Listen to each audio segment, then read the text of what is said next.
Shalom, shalom, shalom. Que la paix du Tout-Puissant et les grâces assurées de notre Elohim vous soient multipliées à tous en ce jour encore. Au nom de Yeshua, Mashiach, notre bien-aimé Seigneur et Sauveur. Et que toute la gloire, la force et la puissance lui reviennent à lui seul. Je suis très heureux de partager encore avec vous ce matin ces oracles du Seigneur, cette parole de notre Dieu à son peuple, adressée au cœur de tous ceux qui lui appartiennent, qui aspirent à la vérité, qui veulent comprendre, qui savent que par la parole de Dieu, nous avons la vie. Que Yeshua est la lumière du monde et que sa parole a été donnée pour nous éclairer. Nous nous réjouissons de ce que la parole de Dieu est là. Le Seigneur pouvait dire dans Matthieu 24, le verset 25, qu'il ne disparaîtra pas un seul trait de lettre de l'Écriture jusqu'à ce que la fin arrive. Pas du tout un seul. Et cette parole restera telle depuis le début jusqu'à sa fin. Le diable s'est toujours battu pour aller contre ces oracles de notre Seigneur. Son combat, c'est aller contre la parole de Yeshua, empêcher qu'elle soit entendue, la falsifier, mais elle demeure toujours présente. Dans l'histoire, depuis la création même, il a tenté la rébellion. Il a réussi à entraîner avec lui une bonne partie des anges, mais il n'a pas pu empêcher la parole de Dieu de continuer son parcours. Il n'a pas pu empêcher Dieu de régner, parce qu'il voulait voler la gloire de l'Éternel, et ça lui a coûté ce que ça lui coûte aujourd'hui. Et en Éden, il a encore tenté de travestir cette parole en amenant Ève à douter. Et donc, de toute l'histoire, nous voyons que l'œuvre du diable consiste à s'opposer à cette parole-là. Et donc, ce matin, nous allons voir un élément important de cette écriture, de cette parole, qui est vraiment ce gardien de toutes choses. Voilà, dans la Bible, tout se trouve. Voilà, tout se trouve. Tout ce qu'on voit, tout ce qu'on vit est amené à être éprouvé par l'écriture. La Bible dit que toute écriture est inspirée de Dieu. Voilà, et elle est donnée, toute écriture. Ce n'est pas les prophéties qui sont toutes inspirées de Dieu, ce n'est pas les révélations, les proclamations, les déclarations des hommes, mais c'est toute écriture. L'écriture venant de la loi, l'écriture venant de l'esprit. Voilà, et donc, voici, bien-aimés, par la parole, nous allons examiner quelque chose de très important. Voilà, et ça va aider certains frères, certains bien-aimés à être éclairés et puis à abandonner certaines faussetés, certaines choses qui viennent du monde des ténèbres, mais qui ont été habilement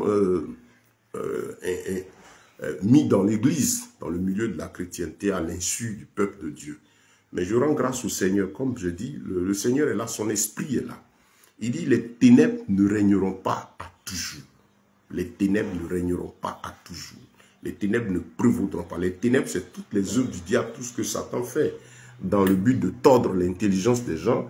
Il dit que toutes ces choses ne vont pas régner à toujours. Voilà. Il y a un temps où le diable fait son travail, mais il y a toujours que le Seigneur vient avec la lumière pour éclairer. Et je bénis le Seigneur pour cela. Tant que sa parole est là, nous on est tranquilles. Nous sommes amis, aimants de la parole de Dieu, amis de la parole de Yeshua, parce que c'est là qu'il nous attend, c'est là qu'il s'est révélé à nous, c'est là qu'il a la réponse, qu'il a donné la réponse à tout, c'est là que nous avons en tout cas la lumière sur toutes choses. Il a dit, je suis la lumière du monde. Celui qui me suit ne marchera pas dans les ténèbres. Et donc, pour ceux qui cherchent le Seigneur, ils s'attachent à la parole et non aux dits d'un homme, non aux paroles d'un homme. J'ai entendu quelqu'un dire que lui, Dieu veille sur lui, sa parole à lui pour l'accomplir. Ésaïe 55, le verset... Ésaïe 55, le verset 8 à 11, notre Seigneur dit ceci, il veille sur lui, sa parole à lui pour l'accomplir, mais pas sur la parole d'un homme. J'ai entendu cette hérésie et ça m'a fait mal, parce que ce sont des gens qui utilisent la parole de Dieu à des fins lucratives pour imposer leur gloire, leur règne, détourner l'attention des âmes. Mais ça ne réussira pas. Ça ne peut pas prospérer parce que Dieu, un moment, arrive toujours à porter la lumière. Il a toujours sa parole, il a toujours des instruments qu'il a gardés, par lesquels il donne de ramener ses écritures. De tout temps, dans toute l'histoire, la parole de Dieu a demeuré. Voilà, la bataille du diable a été contre la parole de Dieu. Vous voyez les apôtres, les premiers, ces 12 disciples qui ont reçu la mission de rendre ce que le Seigneur a appris, de donner vie à l'Église, l'enseignement, de l'accomplissement de la parole à l'Église, les bâtisseurs de l'Église biblique, le modèle sur lequel tout doit être copié là. Ils ont été sérieusement persécutés. Satan a tout fait pour que les apôtres se détournent de l'Écriture, mais aucun d'eux ne s'est perdu. Aucun. Et le prix qu'ils ont payé, ça dit pas, on ne peut pas dire prix, mais le châtiment que Satan leur a imposé, c'est la mort, la manière dont ils sont morts. Ils sont morts terriblement à cause de leur amour pour la vérité. Mais ils ont gardé le cap, gardé la foi. Ils se sont battus jusqu'à la fin. Parce que le Saint-Esprit en eux leur a donné la force. Étienne a été lapidé, les autres ont été persécutés. Pierre a été pendu, la tête en bas. Voilà, toutes ces choses à cause de la colère de Satan, parce que ces gens ont gardé l'Écriture. Et Dieu a toujours ses oins qui gardent l'Écriture. Nous, nous sommes là pour garder l'Écriture, veiller et la rendre telle que nos pères, les apôtres, ont rendu l'Écriture. Notre rôle en tant que fils aujourd'hui, fils, c'est-à-dire nous qui sommes de la génération actuelle, notre rôle c'est de ramener le cœur des brebis du Seigneur à la parole. C'est très important. Je ne vais pas m'étendre sur ce point-là. Je veux qu'on examine quelque chose de très important et sur une chose sur laquelle le Seigneur a attiré mon attention hier, parce que ça se fait d'habitude. Vous savez, nous sommes aujourd'hui le 2 septembre 2025. Et hier, quand je me suis levé, j'ai vu des posts, des souhaits, des proclamations. Le septembre a commencé, le mois de septembre, Seigneur, voici septembre. Il y en a qui ont déjà ordonné au mois, qui ont pris possession du mois. Et lundi, il y en a même quand lundi arrive, Seigneur, aujourd'hui est lundi, demain mardi. Il y en a qui parlent au jour, tout ça. Et donc le Seigneur a attiré mon attention sur un fait. Intervenir pour éclairer ses enfants, pour que vous sortiez de ces hérésies et ces déviations. Voilà. Et que vous soyez éclairés. Certains, malheureusement, reprennent comme ça par méconnaissance des choses. Mais nous allons voir selon l'Écriture que ces choses ne viennent pas de Dieu. Et en tant qu'enfant de Dieu, il faut faire attention. Voilà, Dieu ne s'adapte pas au temps. Il ne se conforme pas à notre temps. Voilà, je te salue, frère Sali. Et donc, le Seigneur notre Dieu ne s'adapte pas au temps, il ne se conforme pas au temps. Sinon, il n'est plus Dieu. Il ne s'adapte pas aux paroles d'un homme, il ne change pas. La Bible déclare qu'il y a en lui point de changement ni ombre de variation. Ça, c'est dans Jacques chapitre 1, verset 17. Il dit, il vient de lui le Père des Lumières, duquel il n'y a en lui point de changement ni ombre de variation. Et donc, ce matin, nous allons parler d'un élément très important, d'une prophétie que le Seigneur a donnée il y a plus de 2800 ans de cela, par le prophète Daniel en son temps.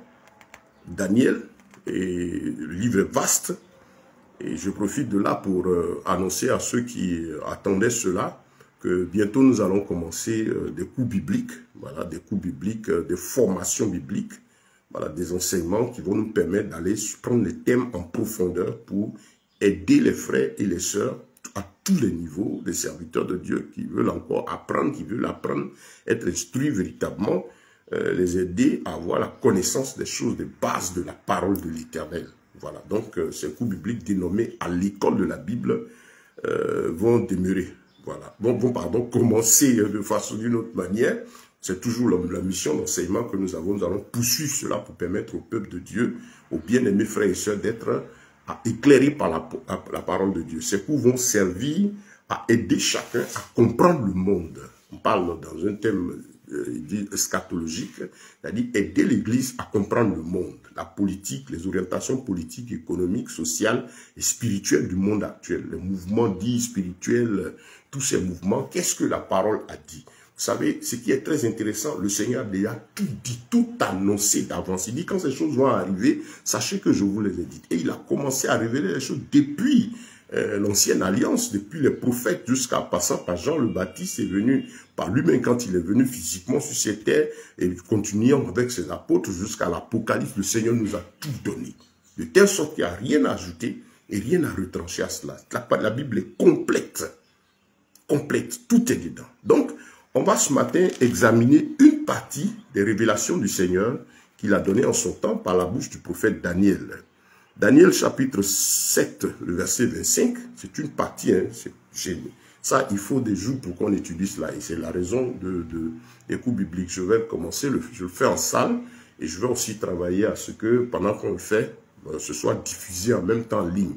Voilà, pour que plusieurs puissent suivre. De mon enseignement, questions-réponses permettent en tout cas d'être assez cultivés au niveau du monde à la lumière de la Bible. Comprendre ce que la Bible dit et comprendre le monde. Être instruit sur les choses de telle sorte que vous ayez vraiment la lumière de l'écriture sur tout ce qui nous entoure.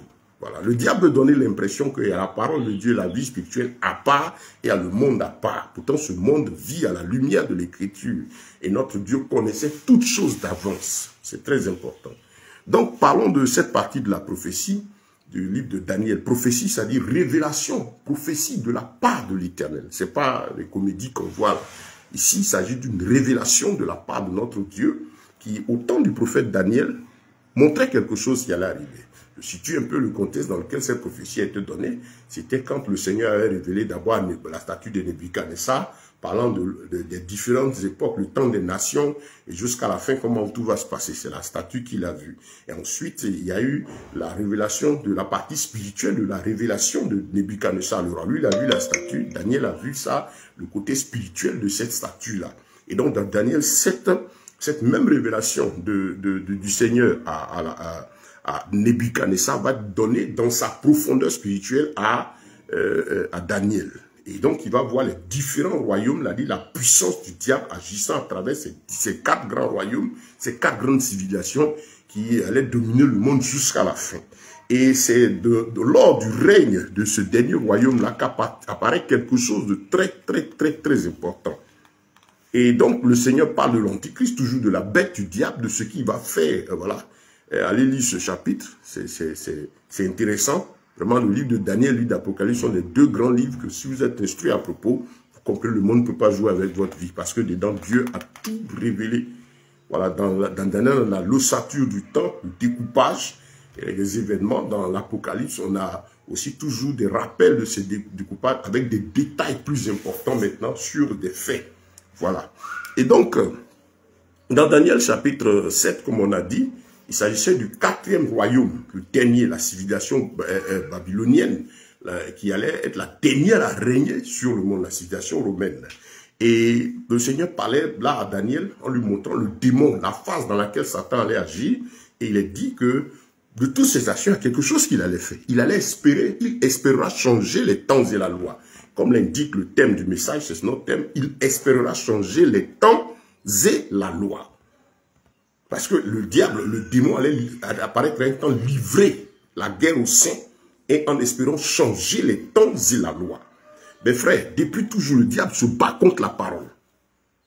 Nous qui sommes chrétiens, vous savez même combien il est difficile, même souvent quand vous levez même d'ouvrir votre Bible pour méditer. Même ne serait-ce qu'une seule fois par jour. Le diable fait tout. Aujourd'hui, par exemple, une autre bataille que Satan mène, c'est le fait de s'asseoir, prendre son temps et écouter un message. Mais aujourd'hui, le chrétien veut que le message dure juste 5 minutes.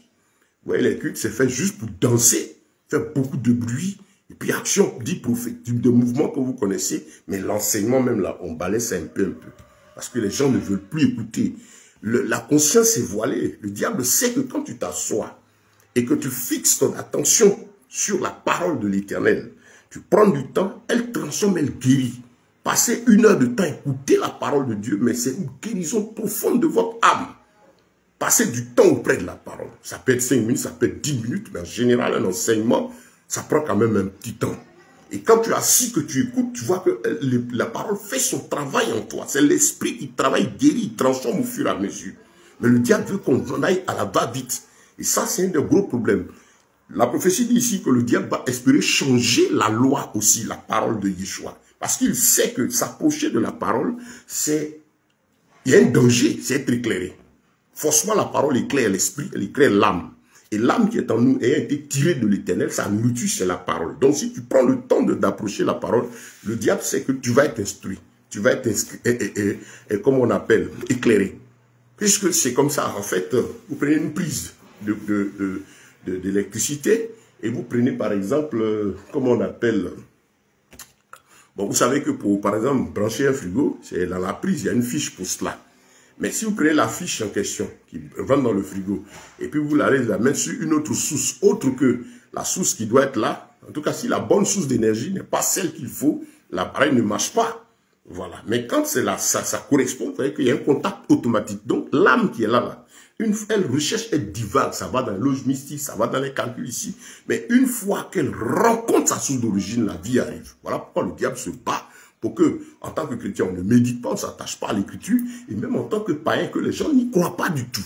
Et qu'est-ce qu'il fait? Aujourd'hui, la distraction, les occupations, les réseaux sociaux, l'amusement, bar sont pleins, pour que l'homme n'ait pas un seul temps pour réfléchir. Parce qu'il lui faut changer la loi. Il lui faut changer la loi. L'objectif ce matin, on va arriver sur ce point-là, mais on peut parler d'un des éléments, effectivement, de la loi, que le diable s'était vertué à changer. Et qu'il est en train de réussir dans le cœur de plusieurs. Mais gloire soit rendue au Seigneur, parce que c'est pas définitif. Ça dit que c'est pas un acquis pour lui, dans la mesure où le Saint-Esprit est encore là. Et donc, il mène ses actions, mais il ne peut pas empêcher la parole d'agir.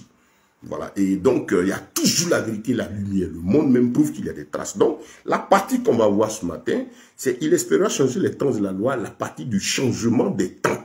Nous avons dit que l'objectif de cet enseignement, c'est de vous aider pour que vous sortiez de certaines choses, des habitudes, voilà, qu'on a pris, que les gens sont en train de prendre. Et donc, la Bible dit là ceci, que votre foi doit être basée sur l'écriture. Romains 12, verset 17. La foi vient de ce qu'on entend, et ce qu'on entend par la parole de Yeshua. Ça, c'est la version originale et originelle sans erreur. Traduit des textes originaux. Il y a la version diluée par intention, qui se trouve dans Louis II, où il dit la foi vient de ce qu'on entend, et ce qu'on entend par là, et ce qu'on entend vient de la parole de Dieu. Non, ce n'est pas tout ce qu'on entend qui vient de la parole. Et voyez ce verset, cette manière de dire, excuse toutes les hérésies qu'on voit. Des gens qui se lèvent, qui disent, je proclame, je dis, parole de prophète, je fais ceci. Des gens qui disent ce qu'ils pensent, qui récitent leurs émotions et qui font croire que comme ce sont eux qui disent là, ça va s'accomplir. Et les gens, les âmes ne croient plus en la parole, mais croient aux paroles d'un homme. Donc, Romains 12, 17, déformé dans, comme on appelle... Louis II, la foi vient de ce qu'on entend et ce qu'on entend vient de la parole de Dieu. Excuse a été intentionnellement donnée pour excuser ces hérésies. Dans la version originale, comme on dit, il a dit la foi vient de ce qu'on entend et ce qu'on entend par la parole de Dieu. Vous trouverez cela dans la version d'Abi, dans la version Saint-Martin, dans la BYM que vous pouvez télécharger sur Internet, la Bible BYM, la Bible de Yeshua Mashiach, et puis bien d'autres versions anciennes. Voilà, donc, ça c'est vous amener aussi dans l'histoire des traditions, ce qui motive vraiment les formations, les cours bibliques qu'on va donner pour éclairer, équilibrer vraiment les frères et les sœurs qui aspirent à la pleine connaissance de l'Écriture. Parce que c'est passionnant la parole de Dieu. C'est vraiment une nourriture véritable. Le Seigneur a dit ceci, mon peuple est détruit parce qu'il lui manque quoi? La connaissance. Il te faut la connaissance de l'Esprit, pas l'Esprit. Connaissance poussée par l'Esprit qui t'amène dans la connaissance de ce qu'il lui a donné là. Voilà. Et donc, on se manifeste en fonction de ce qu'on entend. Voilà. Je disais que hier, par exemple, c'était le lundi et début du mois. Voilà quelque chose qui se passe. Quand le mois commence, dit Seigneur, on a maintenant des souhaits de mois. Seigneur, le mois de septembre a commencé. Je proclame, je saisis, j'attrape. Bon, lundi, même les jours aussi. Bon lundi, des souhaits de jour et tout ça. Ça a quoi à voir avec la parole de Dieu? Qu'est-ce que la Bible dit? D'abord, comprenez que le Seigneur dit, je suis le chemin, la vérité et la vie. Et il dit, toutes choses-là s'obtiennent par l'éclairage de sa parole. Conformément à son écriture. Si c'est conforme à sa parole, vous verrez les résultats. Quand une chose est donnée, il dit, je suis le chemin, la vérité et la vie. Vous pouvez emprunter le chemin. Qu'est-ce que nous tous recherchons? C'est la vie éternelle. Et cette vie qui commence ici, c'est-à-dire la pleine aisance morale, la tranquillité de l'âme. Mais pour y arriver, c'est vrai que tu as accepté Christ. Mais est-ce que ce que tu pratiques là, est-ce que c'est conforme à sa parole? Est-ce que c'est selon la vérité? Si ce n'est pas selon la vérité, tu n'en auras pas le résultat spirituel et moral attendu et physique. C'est ça, je suis le chemin, la vérité, la vie. Il ne faut pas déplacer ces trois mots-là. Donc, pour accepter, c'est quoi il a dit il a dit dans le même Jean 8, il dit, vous connaissez la vérité vous affranchira. Il parlait aux pharisiens qui avaient emprunté le chemin de l'Éternel, de la Torah, mais qui n'étaient pas dans la vérité parce qu'ils ne laissaient pas leur esprit conduit par le Seigneur. Ils faisaient les choses comme ils voulaient. Jusqu'à présent, ils font comme ils veulent. Ils ont rejeté le Seigneur. Donc, quand tu es en train de faire en tant qu'enfant de Dieu, les choses de Dieu, pas comme il veut, mais comme toi tu veux et que tu penses que Dieu va faire parce que toi, simplement, tu crois en lui, comme tu empruntes le chemin. C'est l'évangile d'aujourd'hui, la parole d'aujourd'hui. Nous avons cru, donc nous proclamons, nous décidons, nous récitons, et puis Dieu va agir. Non. Non. Il dit, je suis le chemin. La vérité, la vérité conforme à l'écriture. La Bible dit, les vrais adorateurs adoreront le Père en esprit et en vérité. Est-ce que la manifestation dite spirituelle que tu vois là, est-ce qu'elle est conforme à l'écriture, bien-aimé? Est-ce que c'est selon les oracles du Seigneur, ce que tu vis là? Voilà ce que Dieu nous enseigne ce matin. Et donc, frère, Dieu nous parle. Il faudrait que tout ce qu'on fait soit conforme à la volonté de Dieu. Parce qu'il n'exauce que ce qui le glorifie. C'est très important à retenir. Le Seigneur n'exauce pas ce que nous disons, ce que nous désirons. Autrement, il n'est plus Dieu. Christ n'est pas venu pour accomplir notre volonté. Il dit, celui qui m'aime, c'est celui qui garde mes commandements. Le Père et moi, nous viendrons chez lui, nous ferons les choses, nous ferons connaître à lui. Le Père m'aime parce que je garde ses commandements. Non pas ma volonté, mais toi, ta volonté. Il nous enseigne une chose, il est venu pour accomplir la volonté du Père. Toute l'œuvre de Christ est de faire de nous des ambassadeurs, des messagers, des instruments travaillant pour le royaume des cieux. Est-ce que ce que tu fais, est-ce que ce que tu dis glorifie Dieu? Est-ce que c'est sa volonté? Est-ce que c'est conduit par l'esprit? Nous sommes dans un monde aujourd'hui où les gens veulent que, bon, la parole qui est enseignée aujourd'hui, c'est viens à Dieu, et puis on dit quoi? Mets Dieu dans ta vie. Il y a une expression, il y a Dieu dedans. C'est-à-dire, ils font les choses, mais ils mettent Dieu dedans. C'est quoi pour voir des artistes avec tout le désordre, mais ils ont mis Dieu dedans, il y a Dieu dedans. Il y en a qui font leur orgueil, et puis ils font du bruit, et puis font beaucoup de cinéma, et puis ils vont dire quoi? C'est Dieu qui est fort. Puis il est en train de célébrer son orgueil, mais c'est Dieu qui est fort. Le Seigneur n'a pas besoin de ça. Il ne s'agit pas du Dieu de la Bible, c'est pas comme ça. Lui, il l'appelle à la transformation, à la nouvelle naissance. Quand tu es en Christ, là, tu changes de vie. Donc, vous voyez, on est dans ce monde-là où les gens veulent suivre Dieu. Ils veulent marcher, ils veulent que Dieu agisse dans leur vie, mais que Dieu soit leur instrument, leur chose qui exécute leur volonté.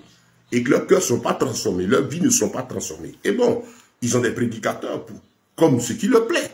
Voilà pourquoi vous allez voir les bâtiments de ces gens remplis du monde, et du monde quoi? De pécheurs.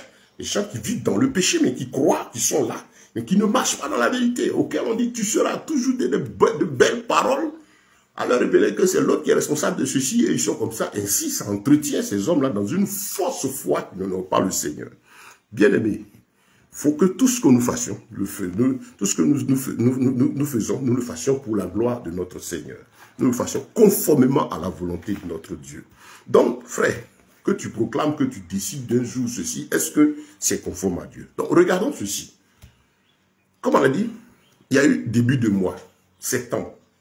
C'est le 9e mois. Mais est-ce que c'est vrai? Est-ce que c'est vrai? De vous à moi, vous êtes chrétiens, vous qui croyez à la parole de Dieu. Le Seigneur a dit une chose, il n'y a en lui point de changement ni ombre de variation. Est-ce que vous comprenez ça? Est-ce que vous êtes d'accord? Si tu es d'accord aussi, est-ce que tu reconnais que le Seigneur dit dans Hébreux chapitre 13, verset 8, qu'il est le même hier, aujourd'hui, éternellement? Il dit aussi qu'il ne disparaîtra pas un seul trait de l'être de sa parole. Il dit même dans le Proverbe 22, le verset 28, de ne pas déplacer les anciennes bornes. De veiller à faire en sorte que l'homme reste là où Dieu lui a donné d'être. Vous pensez que Dieu change-t-il? Est-ce qu'il change? Est-ce qu'il s'adapte? Est-ce qu'il évolue? Si c'est ce Dieu-là, si vous croyez en un tel Dieu, ce n'est pas le Dieu de la Bible. Parce qu'il est éternel. Il n'y a rien qui n'a en lui point de changement ni homme de variation. Il est égal à lui-même. Donc ce qu'il a donné là, il ne va pas changer ça parce que les hommes prennent une autre orientation. Nous ne sommes pas concernant le mois au 9e mois. Non. C'est le 9e mois du calendrier vaticano-romain, du calendrier gréco-romain, du calendrier jupitérien qui est là, qui a commencé à fonctionner à peine, je crois, à partir de l'an 1500. Il faut rappeler qu'il y a eu plusieurs changements du calendrier. Mais allons voir le calendrier d'origine. Dans Genèse, le Seigneur parle de la création. Comment les temps sont calculés? La Bible dit que Dieu a fait les luminaires pour présider au temps. Dans le psaume 104, le verset 19, c'est ce qu'il dit. Il a fait les luminaires, la lune et les étoiles. La lune marquait les temps et les saisons. Depuis toujours, depuis la création, c'est-à-dire pour nous qui vivons hommes là, l'information, ce que nos parents, nos pères ont toujours utilisé, même dans nos traditions, dans nos villages, vous remontez à cela. On va parler de nos ancêtres. Quand vous remontez à l'ancêtre Adam. Depuis toujours, Moi, je suis par exemple d'une région de la Côte d'Ivoire, on parle d'Akam. Quand on veut parler de ton âge, on parle par rapport à la lune. Sinon, on dit anglotant, pour désigner le nombre d'années de la personne. Donc, vous voyez, dans Malinka, on parle de Kalo. Je crois que c'est à travers la lune. Donc, les mois, selon la Bible, sont lunaires. Comprenez ça. Depuis que Dieu a créé, les mois sont lunaires. C'est-à-dire, et c'est ce que le peuple juif, d'origine, a suivi. Et que les Mahométans, les fils d'Ismaël, ont continué à répliquer. Vous voyez, par exemple, les Mahométans cherchaient la lune, le début du mois chaque fois. C'est ce qui est juste. Je ne dis pas qu'ils sont dans la vérité, dans leur pratique religieuse, mais ce fait-là, ils l'ont triché. Parce qu'eux, ils n'ont fait que recopier beaucoup de choses de la vie d'Israël, des Juifs, et qui ont gardé les sources d'origine, puisque Israël est comme ce garant-là des choses de l'Éternel. Dieu, composant à travers les nations et les peuples, s'est toujours choisi un peuple, pas parce qu'il rejette les autres, mais pour que ce peuple-là soit un instrument par lequel il montre la voie à suivre à tout le monde. Et donc ici, qu'est-ce que le Seigneur nous enseigne? Que la lune marque le début des mois, depuis toujours. Donc vous devez comprendre cela. Donc ça veut dire quoi? Que déjà, quand on est en train de dire septembre a commencé, c'est le 1er septembre, on n'est même pas dans le 9e mois, on est très loin de là. Vous comprenez? On n'est pas dans le 9e mois. Quand je dis très loin, je peux dire, on est pratiquement dans, je sais pas, 3 mois en arrière, on est peut-être pratiquement dans le 4e mois, selon l'ordre biblique du temps. C'est bon en tant que chrétien de comprendre l'ordre normal du temps. Certains disent, non, mais le monde fonctionne comme ça. C'est avec ça qu'on écrit les dates, on est sous le calendrier julien et l'influence du monde. Ça, c'est par rapport à nos rapports, ainsi de suite. Mais pour l'instruction, pour notre âme, côté moral, dépendant de moi, ma foi, je sais, je dois connaître que voilà l'ordre du temps selon le Seigneur. C'est important d'avoir cette information parce que on écrit, on fait les dates et puis il y a des choses qui sont faites. Tant qu'il s'agit d'écrire les dates et tout ça ne change rien. Voilà, ça, moi, ça n'affecte pas ma foi. Mais quand il s'agit de faire des pratiques liées à ces dates-là, de répéter des choses, des rituels, des choses qu'on fait par rapport à ça, qui atteignent mon âme, qui impliquent mon âme, c'est là qu'il y a problème. Et donc, je m'arrête pour voir, mais tiens, qu'est-ce que la Bible dit? Donc, quand on dit que Dieu a fait la lune pour marquer les temps et les saisons, ben, les mois ont toujours été lunaires. Deuxième chose, quel est le début de la semaine? Prenez vos dictionnaires, fouillez. La semaine a toujours commencé le dimanche.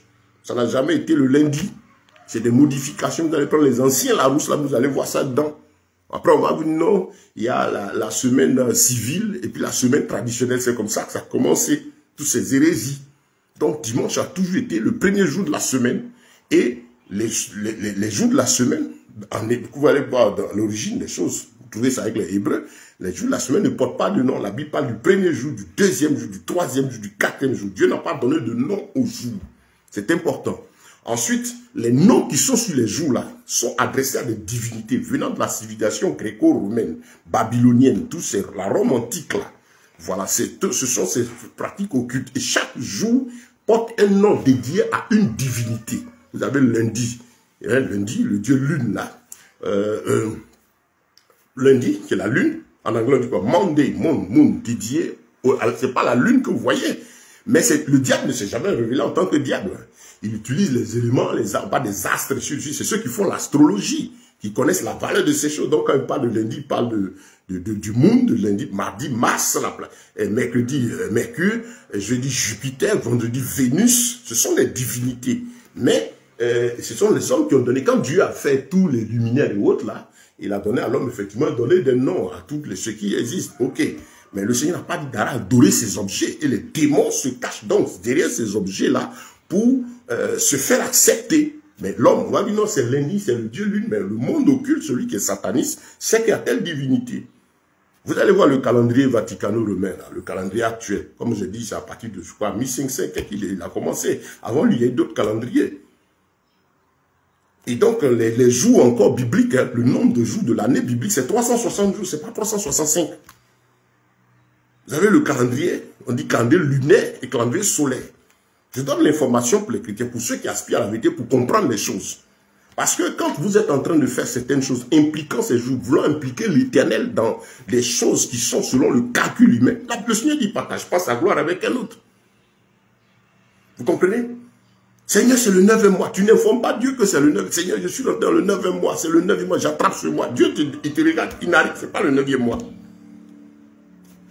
Le début de l'année, bibliquement parlant, le Seigneur nous a donné une précision de taille. Et puis la création qu'il a répétée. Exode chapitre 12. Quand Israël sortait de l'Égypte. Et qu'il devait aller à Canaan. Il dit, ce mois-ci sera pour vous le premier des mois de l'année. Et ce mois-ci, le 14e jour du mois, c'était la nouvelle lune, là. C'est-à-dire, la nouvelle lune, généralement, qui apparaît entre fin mars et début avril. C'est toujours là que commence la nouvelle année, selon l'ordre du temps biblique. Écoutez très bien.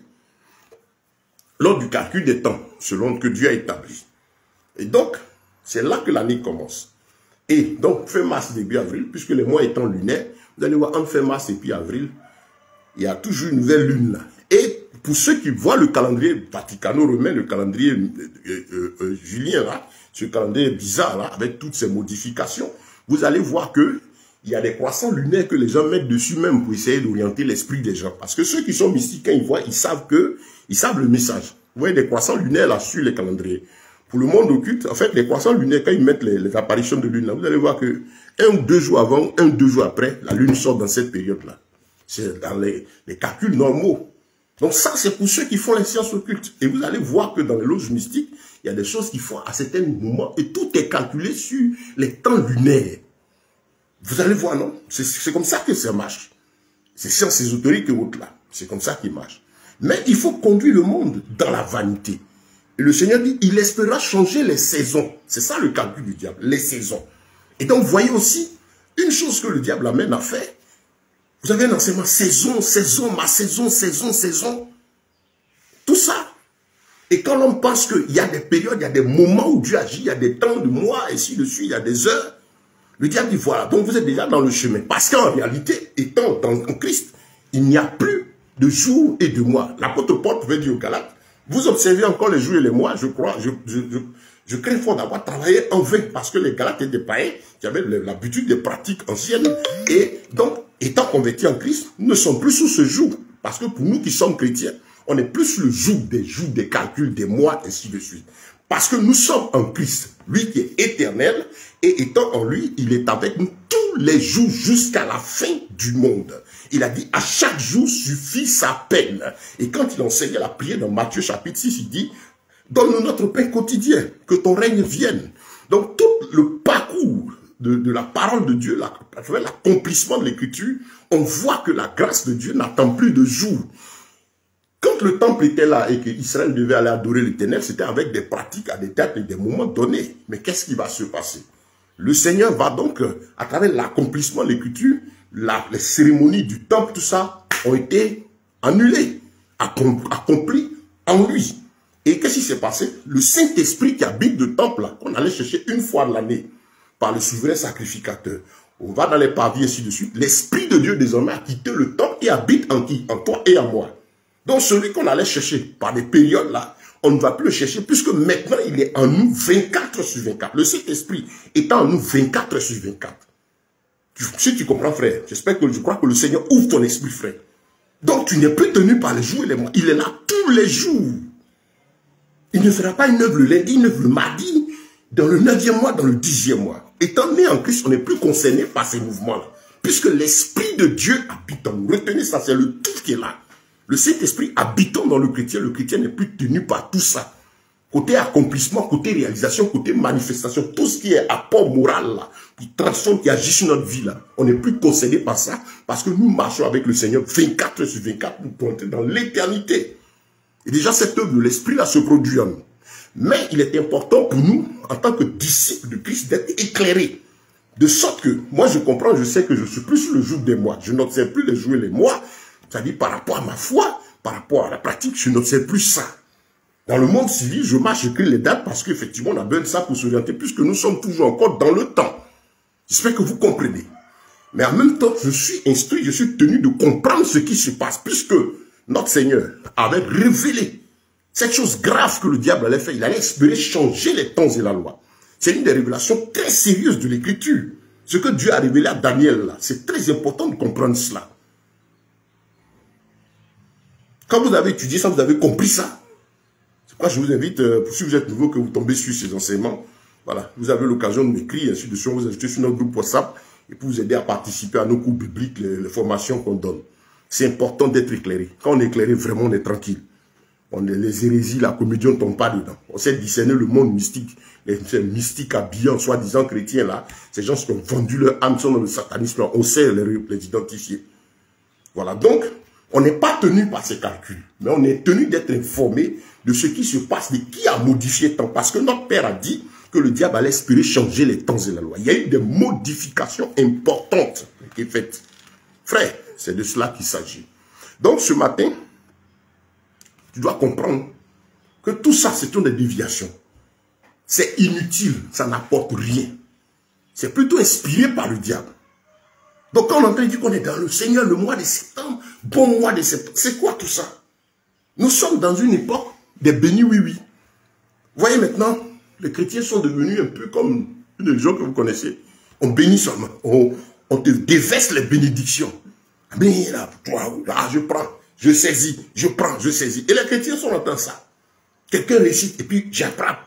Je saisis, j'attrape. Où on a vu ça dans la Bible? Tu crois, ça dit que l'attachement à la proclamation aux paroles, c'est des rituels en fait, masqués, proclamés par le monde occulte, ces mystiques-là, ils ont réussi à glisser dans le christianisme, de sorte à amener les chrétiens dans cet esprit qu'il y a quelqu'un qui peut vous donner ceci, c'est lui qui proclame, c'est lui qui fait ceci. Et c'est toute une préparation, un égarement des esprits. Et les pauvres âmes, donc, maintenant, vont être liées au dit de quelqu'un, liées aux paroles de quelqu'un, liées à ces proclamations. On a des bien-aimés qui prêchent l'évangile, donc je déclare, je proclame, je dis. Ça ne vaut rien, toute proclamation et toute déclaration qui n'est pas inspirée de Dieu. Dieu n'exauce pas ce que moi je dis. Il exauce ce que lui, il a préétabli depuis les temps anciens. Dans Éphésiens chapitre 2, le verset 10, 6 même à 10, il dit... Il nous a établi, il nous a fait asseoir dans les lieux célestes. Et puis là, au verset 10, il nous dit que nous avons été créés en Yeshua pour de bonnes œuvres qu'il a préparées depuis les temps anciens. Dans 1 Jean, le chapitre 3, le verset 22, et 1 Jean, chapitre 5, 14 à 15, l'apôtre Jean prend le temps d'expliquer que, en fait, Dieu exauce ce qui le glorifie. Nous avons auprès de lui cette assurance que si nous demandons quelque chose, selon sa volonté, il écoute. Et si nous savons qu'il nous écoute, quelle que soit la chose que nous avons demandé, nous l'obtenons parce que nous gardons ses commandements. Jean n'était-il pas celui qui se couchait sur la poitrine du Seigneur à qui le Seigneur a dit, et avec les autres, jusqu'à présent, vous n'avez encore rien demandé. Demandez, votre joie sera parfaite. Jean 16, verset 24, quand il rapportait le propos du maître. Mais il a compris les profondeurs, ils ont marché avec lui. Pourquoi les apôtres ne demandaient pas n'importe quoi? Mais ils demandaient les choses poussées par l'esprit. Pourquoi quand on les attrapait, on les a persécutés pour ne pas qu'ils prêchent? Puis Pierre et Jean, on les a chicotés et puis on les a libérés. Quand ils sont allés trouver les disciples, pourquoi ils n'ont pas prié pour la mort de leurs ennemis, la mort des pharisiens? Ils ont plutôt demandé au Seigneur, remplis-nous encore de feu et de puissance pour continuer ce travail. Aujourd'hui, on a des gens qui sont prêts, dès qu'ils ont un choc, c'est soi-disant, ils prient pour la mort de ceux-ci, ils vont taper ici, parce qu'en fait, il s'agit de protéger leur ego, il s'agit de protéger leur moi, leur autorité. Ce n'est pas ça le christianisme. La vie de Christ est le don de soi pour les autres. Et c'est les apôtres qui avaient compris ça. Ils avaient en eux la nature de l'esprit. De sorte qu'il y avait un choc, une persécution. C'est l'amour de celui-même qui persécutait, qui manifestait. Il ne désirait pas qu'il périsse jusqu'à la fin, comme notre maître à la croix. Tout le monde l'a crucifié, tout le malheur, tous les hommes ont déposé toute la méchanceté sur lui. Il venait de payer des miracles pour la foule. Il a fait du bien à tout ce peuple. Mais tout ce même peuple s'est retourné contre lui. On a même préféré un bandit à sa place. Barabbas. Et la Bible déclare, quand les gens sont venus arrêter Yeshua, et que Pierre a coupé l'oreille du soldat, le Seigneur dit, mais tu crois que je ne peux pas appeler des légions d'anges pour intervenir? Les anges dans les cieux étaient là. Le Seigneur pouvait dire, tuez-les. Imaginez-vous, c'est tous vos comédiens qui sont là. Ces gens qui doivent, qui sont choqués, ils maudissent, ils maltraitent ceci, c'est eux. Gloire soit rendue à Dieu. Ils ne peuvent pas être là.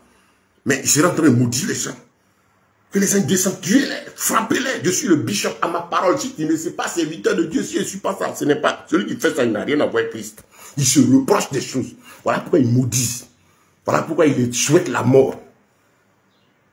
Cessez de vous attacher aux hommes. C'est toutes ces hérésies-là. La Bible dit que le diable va espérer changer les temps et la loi. C'est le boulot de Satan. Il a fortement travaillé à ce que les cœurs soient préparés à ne plus être attachés à l'écriture, mais être attachés à un homme.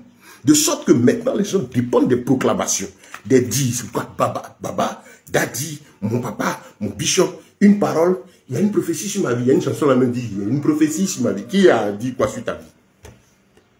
Il y a des gens, l'élévation, ma gloire, mon ceci. Christ n'est pas venu pour élever l'homme, il est venu pour élever le Père. Nous ramener au Père, nous préparer pour le royaume des cieux. Il n'est pas venu comme une potion magique, je mets Christ dans ma vie. Vous voyez un peu le désordre? Il n'est pas une chose. Hein. Il est la vie, il est le créateur, il faut le craindre, vous qui jouez avec son nom. Donc, bien aimé, tu n'as pas proclamé lundi, tu n'as pas proclamé mardi, ça n'apporte rien. Tu n'as pas, on est dans le 9e mois, on n'est pas dans le 9e mois. Vous avez compris? Même le début de l'année. Ceux qui sont habitués à mes enseignements, allez sur mon compte YouTube, vous allez trouver des enseignements sur les modifications du temps. Je viens chaque fois dessus parce qu'il faut renouveler ces enseignements. Et quand on dit le premier des mois de l'année, c'est janvier, c'est pas janvier. Vous savez, le monde occulte se moque des enfants de Dieu. J'ai animé une conférence une fois dans un espace public là, où il y avait du monde et puis il y a un mystique, un homme avancé dans les ténèbres là, qui a pris la parole. Parce que ce jour-là, c'était effectivement dans la période dite des fêtes de fin de l'année. Et je traitais ce thème, montrer comment tout a été modifié. Et il a dit, mais monsieur, vous paraissez... D'abord, d'où vous tenez toutes ces informations? J'ai dit, mais la Bible me dit, la parole de Dieu m'enseigne cela. Il était étonné de savoir qu'en tant que chrétien, je touche ce point. Parce qu'il pensait que cette connaissance était pour eux dans l'ose mystique. Puisque eux mystiques, ils savent.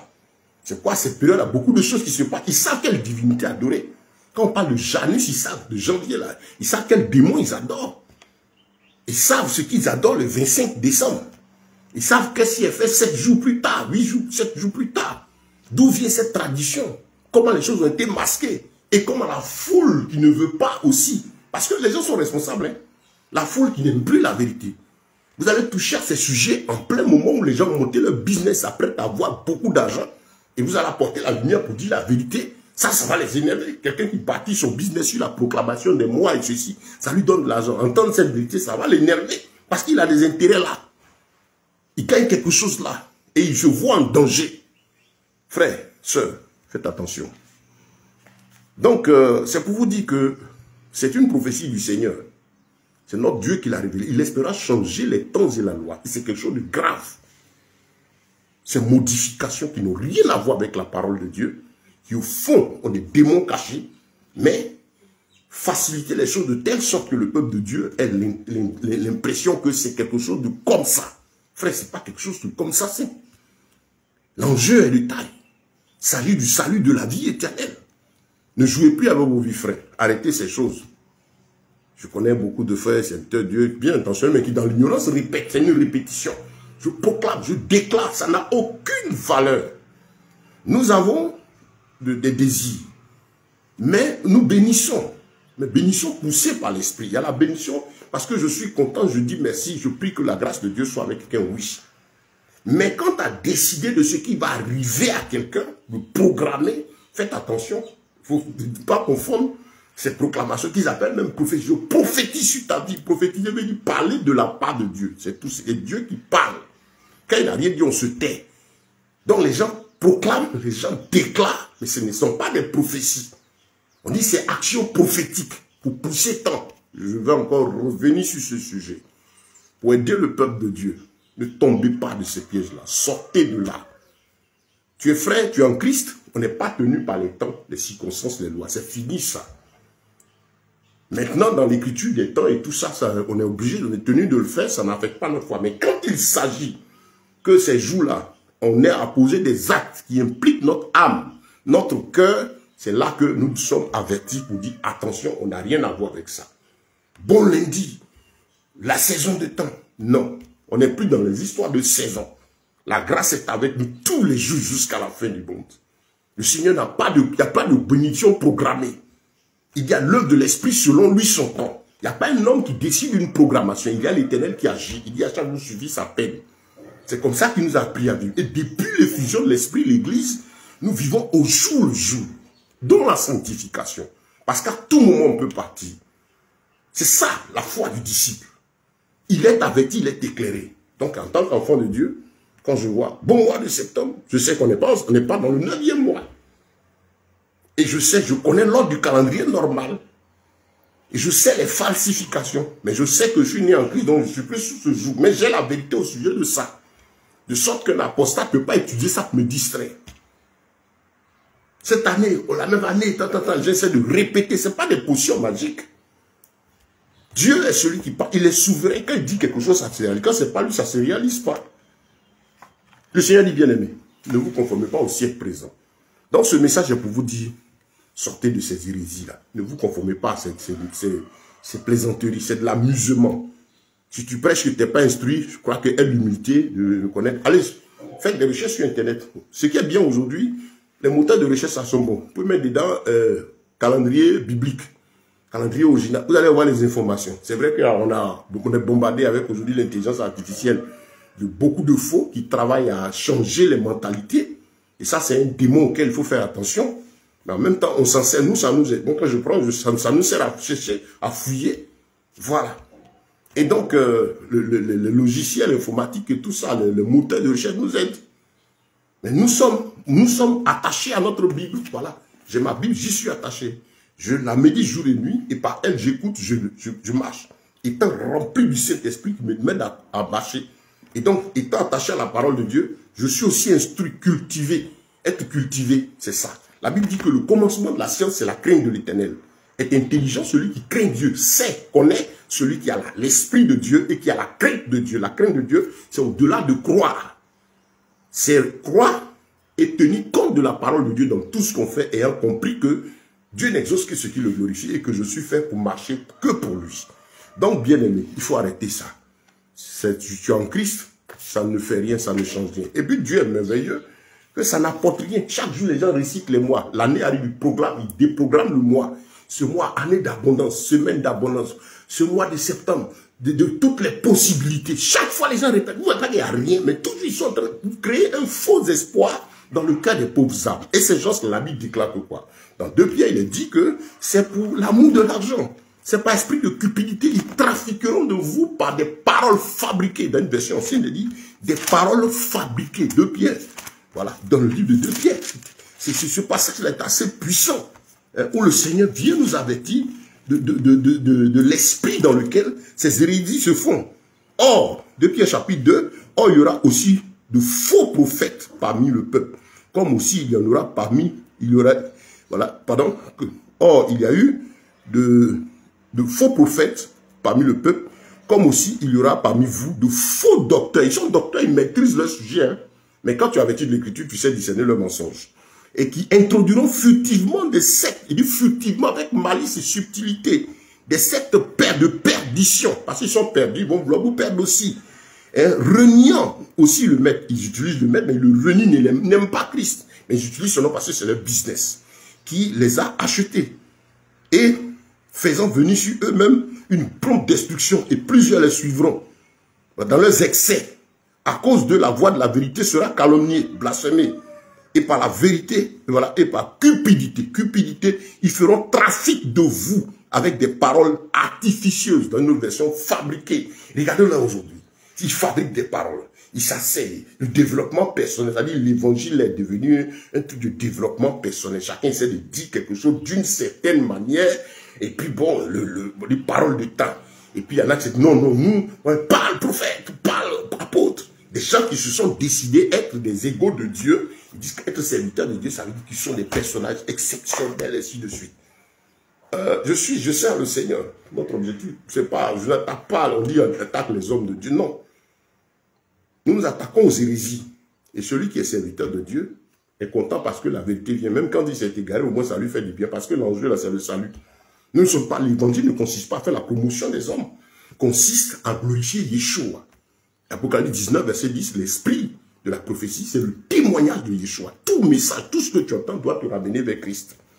Bien aimé, donc ce matin, c'était pour intervenir sur cette part de la prophétie de Daniel, cette révélation du Seigneur. Il espéra changer les temps et la loi, cette partie du changement des saisons. J'espère que tu as compris. Fais des recherches. On ne peut pas donner toutes ces informations en 30-40 minutes, tout bien, ce n'est pas possible. Mais on peut vous mettre sur les pistes de réflexion. Si vous avez besoin davantage d'informations, n'hésitez pas à m'écrire. Voilà. Et comme je dis, on va démarrer bientôt ces cours-là pour vous aider. Tous ceux qui aiment la parole de Dieu, qui aiment l'enseignement, si cela vous tient vraiment à cœur, abonnez-vous au compte YouTube là, et puis au compte WhatsApp. Vous m'écrivez directement, et puis bon, on continue d'échanger. Voilà, pour pouvoir bénéficier de tout ce que nous faisons. Que le Seigneur vous bénisse, et que sa grâce vous soit multipliée. Je suis content parce que je sais que tous ceux qui sont disciples du Seigneur vont s'attacher à sa parole. Ceux qui n'aiment pas la parole de Dieu, bon, ils s'opposeront. C'est toujours été comme ça. Voilà.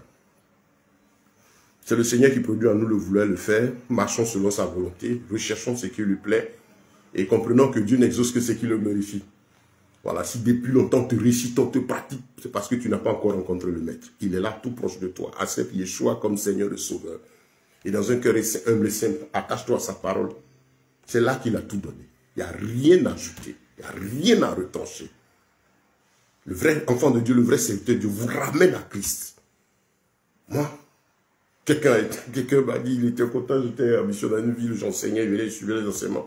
Nom de Dieu, vraiment, quand j'ai vu en lui quelqu'un qui venait vers le culte de l'homme, ben que je suis. Je lui ai dit, mon frère, et t'attaches pas à moi. Si c'est moi, tu veux suivre, tu es foutu. Hein. Moi-même, je me cherche, ça l'a choqué. Mais c'était un peu comme le Seigneur. Vous voyez, à des moments, quand les gens viennent croiser Christ, les gens disent, ils sont venus le prendre pour le lever, ils disent, bon maître. Il dit, mais il n'y a de bon que Dieu seul. Mais quand on le cherche vite, il dit, celui qui m'a vu a vu le Père. Quand on vient pour un culte côté humain, il dit, non, donnez la gloire au Seigneur, qui m'a établi juge entre vous. Vous voyez, c'est merveilleux. Que la paix et la grâce du Seigneur vous soient multipliées. Surtout, partagez ces messages-là, partagez ces vidéos. Abonnez-vous au compte WhatsApp pour avoir les versions audio, au compte YouTube pour avoir les versions visuelles, et surtout, partagez-les. Pour que tous ceux qui aspirent à la vérité reçoivent et soient contents. Ceux qui n'aiment pas aussi la vérité, bon, au moins ils doivent entendre la vérité. Et que le monde sache que la parole de Dieu est vraie. C'est notre mission. Que Dieu vous bénisse, que sa paix et ses grâces vous soient multipliées. Shalom sur vous, et que le Tout-Puissant vous bénisse. C'était votre frère Ben.